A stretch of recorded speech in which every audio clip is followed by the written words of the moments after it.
Bienvenue dans le podcast Kilo Émotionnel, le podcast qui t'aide à décoder les vraies raisons qui te poussent à trop manger. Je suis Johanna Verdi, coach de vie, auteure du guide Mon cahier Kilo Émotionnel, créatrice du programme Déjeuner en paix et moi-même ancienne mangeuse compulsive. Si la nourriture te rend dingue, si tu te jettes sur la bouffe à la moindre contrariété, si tu rêves de perdre du poids mais que tu es incapable de tenir un régime plus de 2 jours ou 2 heures consécutives, tu es au bon endroit. Avec ce podcast, je vais te montrer comment sortir de l'obsession alimentaire et faire la paix avec ton assiette et ta balance pour que tu puisses enfin consacrer ton énergie à ce qui compte vraiment. Waouh, je suis tellement émue d'enregistrer le 100e épisode du podcast. Aujourd'hui, déjà, je voudrais commencer par toutes vous remercier. Vous remercier pour votre fidélité, vous remercier pour vos messages, vos partages d'expériences, le retour sur vos progrès. Savoir que ce podcast vous aide au quotidien à vous sentir mieux, à vous libérer progressivement de l'obsession alimentaire. Mais il n'y a rien qui puisse me rendre plus heureuse. C'est vraiment ce qui donne tout son sens à ce programme que j'ai lancé très modestement il y a 2 ans tout rond maintenant, depuis mon petit bureau et derrière mon petit micro. Donc vraiment, jamais je n'aurais espéré que ce programme reçoivent un tel accueil et un tel succès. Donc merci encore à toutes parce que c'est vous qui faites le succès de ce programme, notamment en parlant autour de vous. Je sais que le bouche à oreille a énormément joué. Alors aujourd'hui cet épisode, il coïncide en plus avec une belle opportunité que de la même façon je n'aurais jamais imaginé avoir, celle de passer à la télé dans l'émission de témoignages Ça commence aujourd'hui présentée par Faustine Bollard et qui passe tous les après-midi sur France 2 à 14h. Donc l'émission a été enregistrée il y a une dizaine de jours. On y parle évidemment de Kilo Émotionnel et j'y ai partagé mon expérience des compulsions alimentaires émotionnelles et mes années de galère. Et la diffusion se fera courant avril. Je n'ai pas encore la date exacte, mais sois rassuré, évidemment je te tiendrai informé de la date de diffusion dès que je l'aurai. Alors quand même, ça fait beaucoup d'événements forts en même temps et je me dis que rien n'arrive par hasard. Et du coup, moi qui ai d'habitude tendance à enchaîner les projets, à toujours voir le prochain objectif ou la prochaine montagne à gravir, qu'est-ce que tu veux, on se refait pas, je suis Capricorne, hein. Je me dis que ce 100e épisode combiné avec ce passage télé, c'est quand même un signe qui m'appelle à ralentir et à regarder dans le rétroviseur, à célébrer tout le chemin parcouru et à faire le bilan. Et du coup, ce moment d'introspection m'a permis de tirer des leçons de ces 12 années de compulsion alimentaire plus 7 années d'entrepreneuriat, des leçons que j'ai envie de te partager parce que je suis convaincue qu'elles peuvent t'aider. Alors au programme aujourd'hui, c'est assez simple, je vais te partager 3 leçons que j'ai apprises de mes années de régime, de restriction et de compulsion alimentaire. 3 leçons que j'ai tirées de mon parcours professionnel et de mon expérience entrepreneuriale, et enfin 3 leçons qui ont été réactivées par mon passage télé. Alors la première leçon que je tire de mes années de galère avec la bouffe, c'est d'avoir compris aujourd'hui que c'est plus facile de se mettre au régime ou de se tourner vers la bouffe que tout le reste. Oui, c'est plus facile finalement de se mettre au régime que de demander le divorce. Et c'est plus facile aussi de manger que de demander le divorce. Tu vois, c'est vraiment déroutant de voir à quel point les 2 facettes de ce mécanisme sont interchangeables. Parce que finalement, se mettre au régime, ce n'est que le miroir de se tourner vers la bouffe. Et inversement. Hein. Donc c'est toujours plus facile de se mettre au régime / de manger que de refaire son CV. C'est plus facile de se mettre au régime ou de manger que de dire que ça va pas. De faire face au deuil, à la perte ou à la déception. C'est plus facile de se mettre au régime ou de se tourner vers la bouffe que de s'inscrire sur un site de rencontre, d'avouer qu'on a subi des violences ou des abus, d'admettre qu'on est perdu et qu'on vit peut-être en ce moment une vie triste et morne. C'est plus facile de se mettre au régime ou de se tourner vers la bouffe que de lancer sa boîte ou de poursuivre le projet dont on rêve vraiment. Bref, c'est toujours plus facile de se mettre au régime ou de se tourner vers la bouffe que de faire ce qui nous fait le plus envie, le plus peur aussi, et ce qui nous rend le plus vulnérables. Mais au fond, le vrai problème, ce n'est ni notre poids, ni la bouffe. Du coup, il n'y a pas de réel enjeu à arriver où que ce soit, hein. C'est aussi la raison pour laquelle, en fait, on n'y arrive pas, on va nulle part, hein. À alterner régime et compulsion alimentaire, finalement, on est dans l'immobilisme et on fait du surplace. Et surtout, le problème de fond, lui, ne se règle pas. Donc voilà, petit appel à la réflexion, la prochaine fois que t'as envie de te mettre au régime pour perdre du poids, ou la prochaine fois que t'as envie d'ouvrir le placard pour aller manger quelque chose, pose-toi la question. Est-ce que faire ça, c'est plus facile que autre chose? Et si oui, quoi? Et tu vas voir que là, ça va commencer à être intéressant. Alors ensuite, la deuxième leçon que je veux te partager, c'est tu n'as pas à devenir la meilleure version de toi-même. Ah non, oublie ça. Ton seul job, c'est de prendre soin de ce que tu as de plus précieux, ton corps, un corps qui fonctionne et qui soit en bonne santé. Et moi personnellement, j'ai passé plus d'une décennie de ma vie à vouloir mincir. En réalité, j'étais mince, je faisais un 36-38. C'est mon obsession qui m'a poussée à compter les calories, à me restreindre, au point que je suis littéralement devenue maigre. Je n'avais que la peau sur les os. Alors ça n'a pas duré longtemps, mais pendant cette expérience de perte de poids, j'ai pris conscience que j'étais pas plus heureuse. Au contraire, j'étais obsédée par la peur de regrossir. Et ça, je t'en parle en détail dans l'épisode 20. Pourquoi c'est si dur de maintenir une perte de poids? Parce que je suis convaincue que quand on perd du poids, en vrai, ça nous rend pas forcément service, au contraire, ça vient rajouter une couche de complexité dans le millefeuille de notre relation dysfonctionnelle avec la nourriture. Donc voilà, moi j'ai compris à ce moment-là que ce que je voyais dans le miroir reflétait juste ce que je ressentais à l'intérieur de moi, c'est-à-dire le vide, l'inadéquation, la peur du rejet, l'envie de faire partie d'un groupe. Voilà, et ce sentiment-là, il te colle à la peau, quel que soit ton poids et quelle que soit ta perte de poids, tant que tu fais pas le vrai travail. Moi, je me suis rendue malade mentalement et physiquement, et je peux t'assurer que perdre du poids ne rend pas plus heureuse. C'est l'inverse, c'est être heureuse qui t'aide à retrouver un poids sain, et ça t'aide aussi à ne plus penser à la bouffe 24 heures sur 24. J'insiste sur le fait qu'aujourd'hui, on évolue dans une société baignée par le coaching sportif, les images avant-après, et puis aussi le développement personnel, qui nous laisse croire que nous sommes, nous, humains, des projets à terminer. Tu vois, genre on est work in progress. On a besoin de s'améliorer, d'être la meilleure version de nous, d'être corrigé. Mais en réalité, il n'y a rien à réparer chez toi. Tu as juste besoin d'être toi-même, de comprendre que ton corps notamment n'est pas une pâte à modeler. C'est ta maison, ton temple, ton véhicule, le seul que tu auras jamais sur le chemin de la vie pour t'emmener là où tu dois aller. Et ce corps, il mérite qu'on en prenne soin, qu'on le respecte et qu'on lui donne ce dont il a besoin plutôt que de le priver, de le dénigrer, de le punir et de le détruire. Et je voyais encore récemment une vidéo sur Instagram qui me l'a vraiment rappelé. La personne disait en essence, quand t'es en bonne santé, tu penses que t'as 1000 problèmes. Tu vois, couple, carrière, tes enfants, etc. Mais le jour où tu perds la santé, tu n'as plus qu'un seul problème. Donc voilà, je t'invite vraiment à méditer ça et ce que ça veut dire pour toi, ton corps et ta relation à ton corps aujourd'hui. Et la troisième leçon que je voudrais te partager, et je pense que t'en as déjà un petit peu conscience sur notre rapport au corps, c'est que toutes ces photos où on se trouvait grosse et moche et pas à notre avantage, en fait, quelques années plus tard, on les trouve magnifiques. Et quand on regarde des photos du passé, moi c'est ce qui m'est arrivé, dans le cadre de l'émission, on m'a demandé de ressortir quelques photos de moi.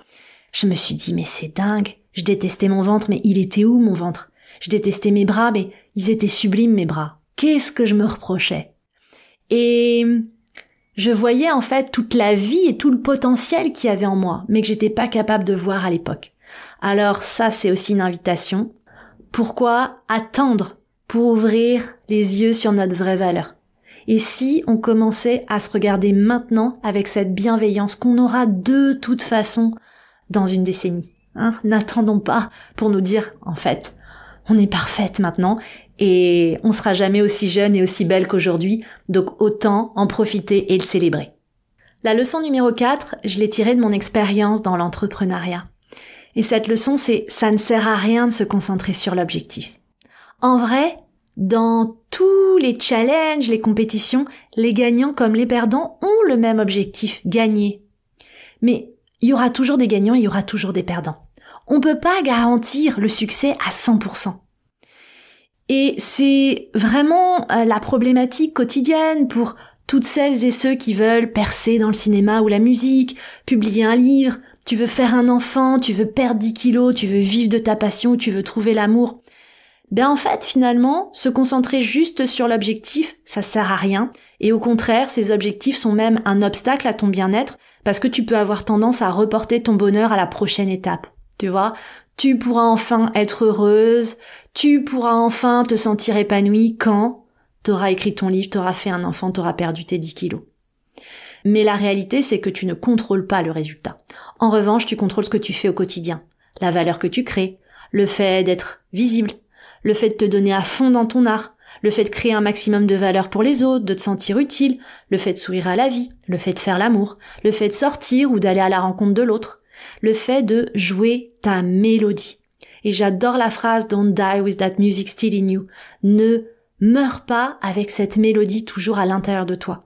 On a tous et toutes une mélodie à jouer dans cette vie, sur cette terre, et notre job, c'est juste effectivement de jouer de notre instrument quel qu'il soit.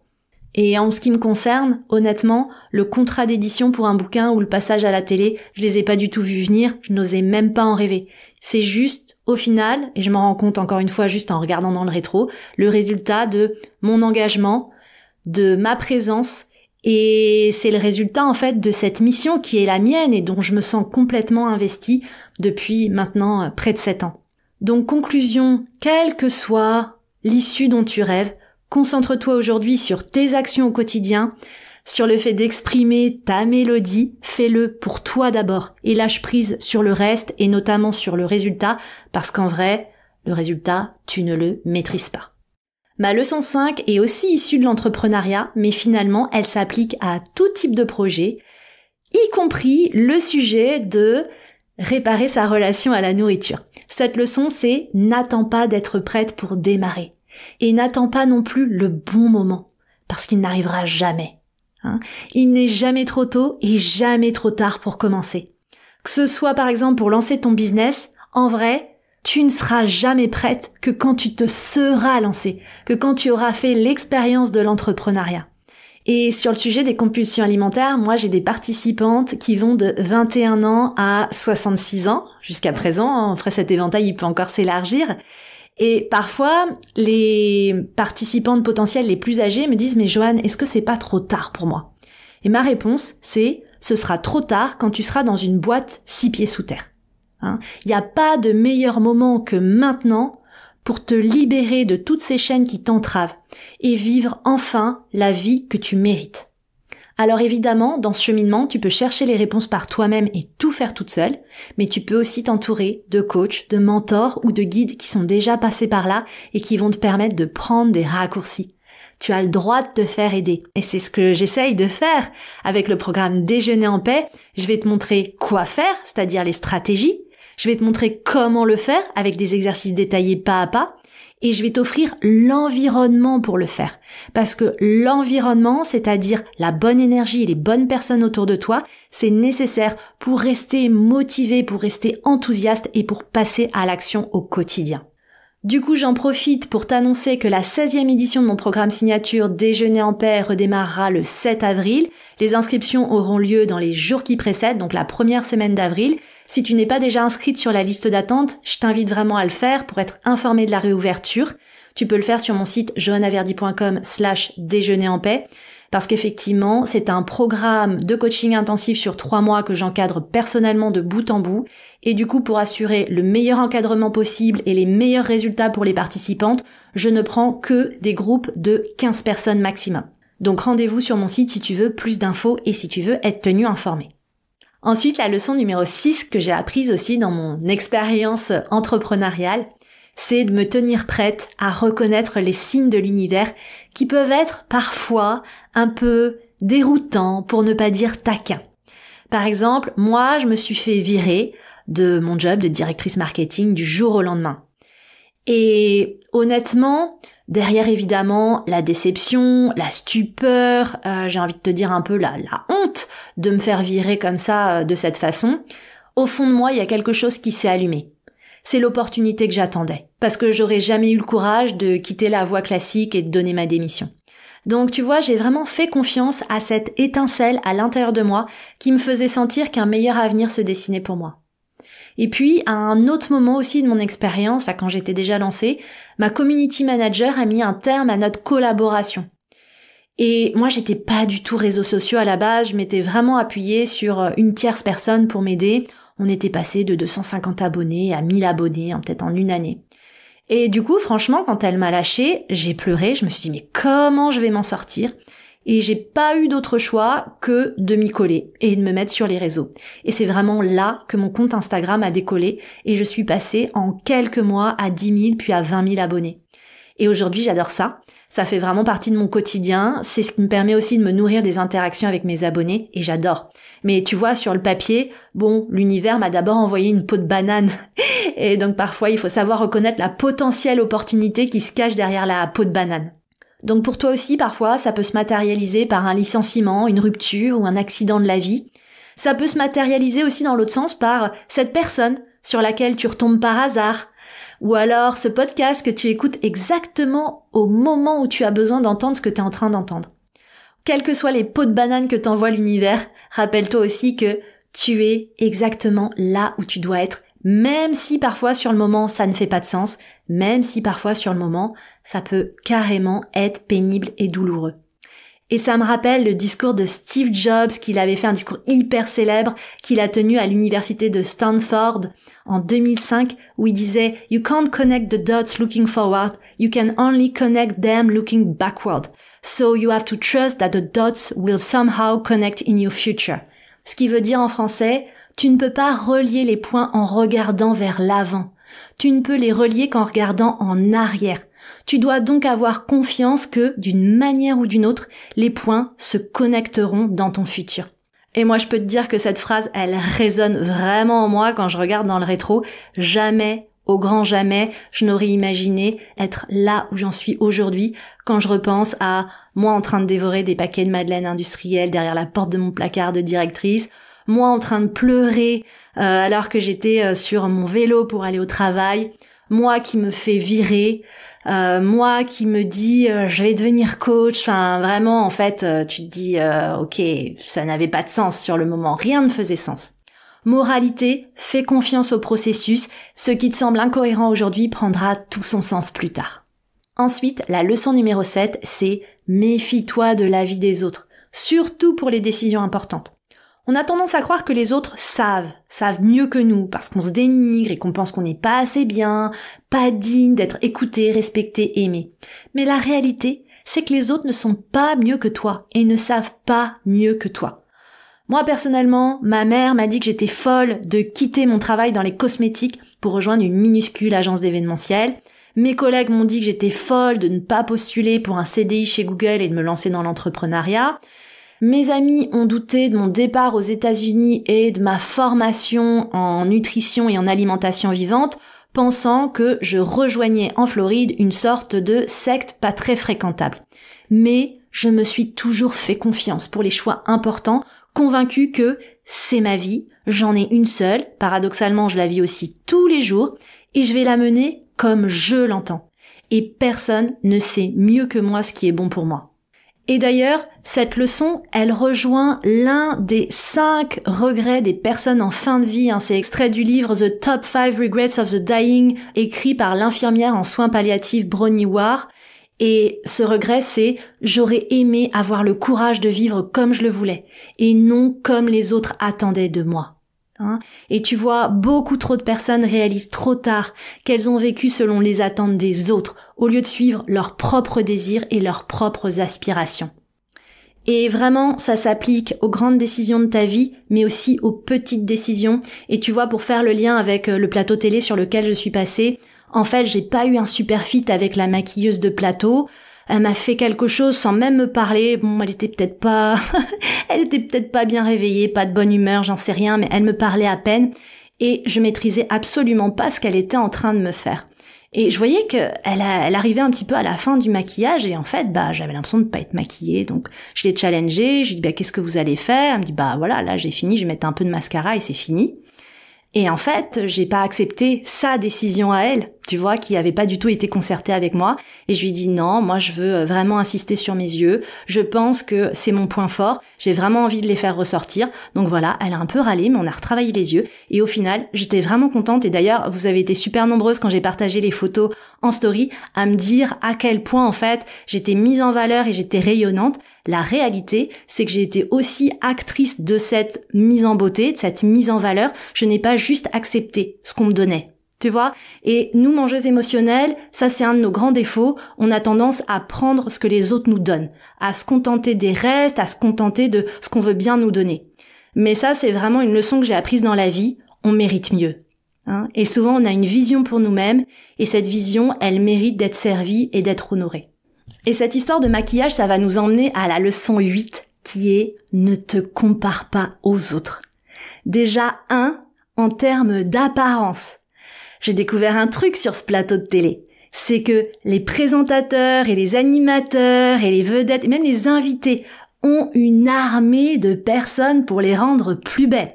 Que ce soit en termes de maquillage, de coiffure, de stylisme ou d'éclairage. Et tu vois, nous on était de notre côté 3 invités, donc 3 personnes qui allaient témoigner. On avait pour nous un maquilleur et une coiffeuse. Et quand j'ai vu arriver l'animatrice Faustine Bollard sur le plateau, j'ai pris conscience que elle avait juste pour elle toute seule, mais ce qui est normal en vrai quand il pense, sa propre maquilleuse et sa propre coiffeuse. Et il faut aussi avoir en tête que les éclairages plateau sont extrêmement flatteurs. Je peux t'assurer que la tête qu'on avait sur le plateau une fois les lumières allumées, c'était pas la même que celle qu'on avait dans le petit studio de maquillage où la lumière était vraiment pas géniale.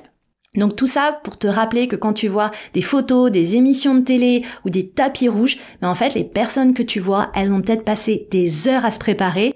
Oui, je te l'ai pas dit, mais nous on devait se présenter sur le plateau à genre 8h15 pour un passage à 10h. Donc nous étions simples témoins, il y avait quand même près de 2 heures de préparation. J'ai envie de te dire visuel, maquillage, coiffure, donc c'est quand même pas neutre. Donc voilà, ça m'a rappelé qu'il faut jamais se comparer aux autres, notamment physiquement, parce que il y a beaucoup de préparation, beaucoup d'artifices, et encore, je te reparle pas ici de chirurgie esthétique, ça c'est encore un autre sujet. Mais voilà ce que j'ai redécouvert sur le plateau de télé. Et puis la deuxième chose, c'est qu'en vrai, au-delà de l'apparence physique, tu ne sais jamais ce qui se passe vraiment dans la vie des gens. Derrière un sourire, derrière une silhouette gracile, il peut y avoir plein de souffrances, non avouées, il peut y avoir des luttes internes, il peut y avoir des accidents de la vie. En fait, on sait jamais ce qui se passe dans la vie des gens. Et c'est drôle parce qu'en début de semaine, j'ai partagé une story très souriante et on m'a dit que j'étais rayonnante. Et ça m'a fait sourire parce qu'en réalité, j'avais le moral au fond des chaussettes. La veille, j'avais passé la journée chez mes parents dont la santé mentale et physique est vraiment en train de décliner et ça a vraiment été une journée très difficile. J'ai beaucoup pleuré. Et mon sourire en story n'était pas forcément le reflet de mon état intérieur ni des difficultés que je traverse. Mais aujourd'hui, je suis fière de dire que c'est aussi pour moi non plus un mode façade que j'adopte, mais une façon de rester bienveillante, positive et continuer à avancer malgré l'adversité. Et enfin, la 9e leçon que je veux te partager, celle qui me tient sans doute le plus à cœur et dont je suis le plus fière, c'est faire un travail que tu aimes, c'est vraiment le plus beau cadeau que tu puisses te faire. Vraiment.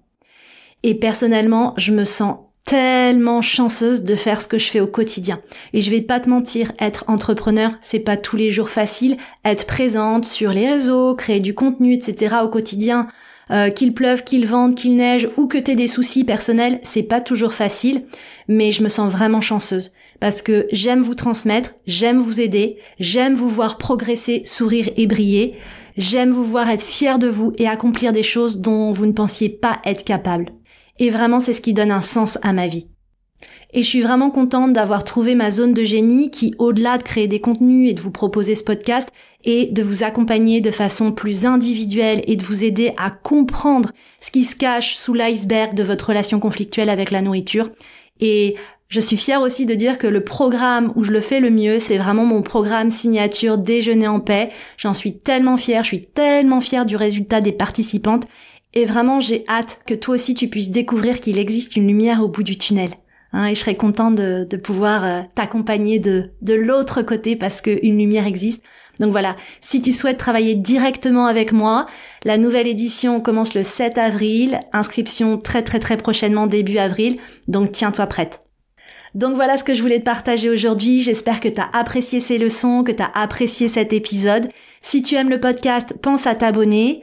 Pense à en parler autour de toi, aux personnes qui peuvent en avoir besoin et n'hésite pas à laisser des pouces, des cœurs, des étoiles et des arcs-en-ciel pour continuer de soutenir le programme.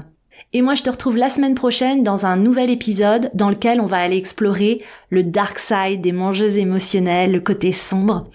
Et on va essayer de comprendre pourquoi parfois c'est plus facile, plus sécurisant et plus confortable de rester enfermé dans notre relation dysfonctionnelle avec la nourriture et dans ce cycle restriction-compulsion que de guérir. Je te remercie pour ta présence et je te donne rendez-vous au prochain épisode.